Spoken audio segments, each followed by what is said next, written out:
안녕하세요. 펀드메딕입니다. 네, 카카오페이 증권에서 판매하고 있는 합리적인 펀드의 2022년 5월 성적표를 소개해드리는 시간입니다. 이번 달의 키워드는 인플레이션 피크 아웃이 되겠습니다. 네, AI가 관리해주는 합리적인 펀드라는 키워드를 가지고 있는데 이번 달은 채권만 상승하고 나머지 주식과 원자재는 좀 하락하는 모습이었는데요. 연초 이후로 펀드는 2.87% 정도로 하락을 했기 때문에 손실을 기록하고 있는 상황이지만 동일한 기간 동안 S&P 500 녹색은 20% 넘게, 파란색인 나스닥 100 지수는 30% 넘게 하락했던 걸 감안해 보면 상당히 좋은 방어력을 보여주는 걸 볼 수 있고요.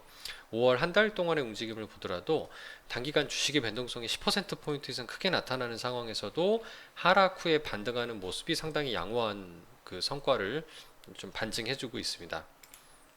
이번 달의 키워드는 인플레이션 피크 아웃이라는 부분인데요. 인플레이션 피크 아웃이라고 하면 물가 상승이 지속되는 부분이 피크 아웃, 꼭지를 찍고 내려온다라는 뜻으로 해석을 해볼 수 있는데요. 이 물가가 높아지면, 인플레가 너무 심해지면은 우리 소비자들 입장에서는 물건값이 올라가니까 지갑을 그만큼 닫겠죠. 월급은 그만큼 안 올라가기 때문에 소비를 줄이는 수밖에 없는데, 그렇게 되면 기업 입장에서 물건이 덜 팔리니까 당연히 이익이 감소하는 거 아니냐라는 우려를 가질 수밖에 없습니다. 근데 그 인플레이션이 피크 아웃, 조금 둔화된다는 뉴스가 들린다니까 바로 시장이 반등하는 움직임을 보였다라는 부분입니다. 이건 사실 채권 금리하고도 많이 관계가 있는데요. 향후에 경기가 좋다라고 했을 때는 이제 금리가 좀 상승하는 모습들이 있고 최근과 같이 채권을 힘들게 만들고 있는데, 인플레이션이 피크 아웃 돼 버리는 것까지는 좋은데요. 경기가 오히려 더 둔화될 정도로 소비가 위축돼 버릴 경우에는 그때는 채권은 금리가 하락하는 모습이 발생하면서 가격이 상승하는 효과가 나타날 수 있습니다. 그렇게 되면 주식이 하락하는 부분을 채권의 가격이 상승하면서 상쇄해주는 이런 해칭 역할을 해주게 되겠죠. 네, 수익률 모습이 이렇습니다.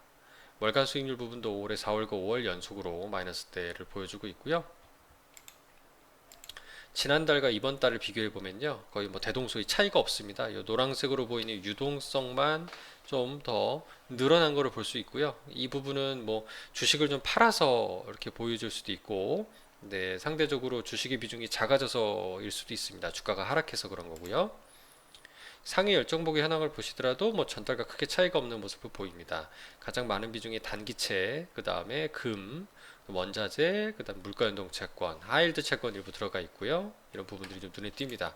월간 코멘트를 보면 중간에 경기동향지수 PMI의 하락세가 나타난다고 되어 있는데요. 이게 향후 경기, 기업들이 가동률이 올라가냐 떨어지느냐, 경기가 좋으냐 나쁘냐, 이 제품을 구매하는 발주하는 구매자 관리지수라고 얘기를 하는데요.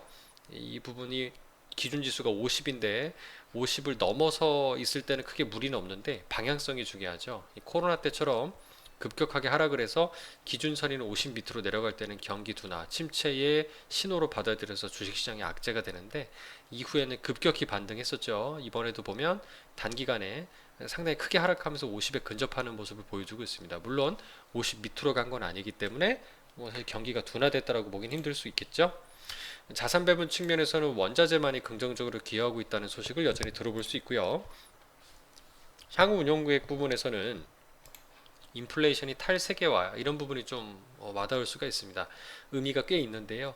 인플레이션이 그동안, 그러니까 물가가 오르지 않았던 이유 중에 하나가 전 세계가 세계화되어 있기 때문에 그렇다는 거예요. 좀 더 저렴한, 인건비가 저렴하고 생산 비용이 저렴한 나라로부터 싼 물건들이 수입이 되면 상대적으로 물가를 끌어올리기 힘들겠죠. 그래서 공장들이 다 좀 더 인건비라든가 제조 단가가 싼 국가로 이전을 했던 게 기존의 세계화 추세였는데, 최근에 보면 미국 미중 무역 전쟁도 그렇고 돈 되는 어떤 그 산업재들이나 생산 물품에 대해서는 전부 다 자국에서 생산하려는 반도체 등등도 그렇고 다 오히려 세계화를 벗어나는 움직임들이 벌어지고 있죠.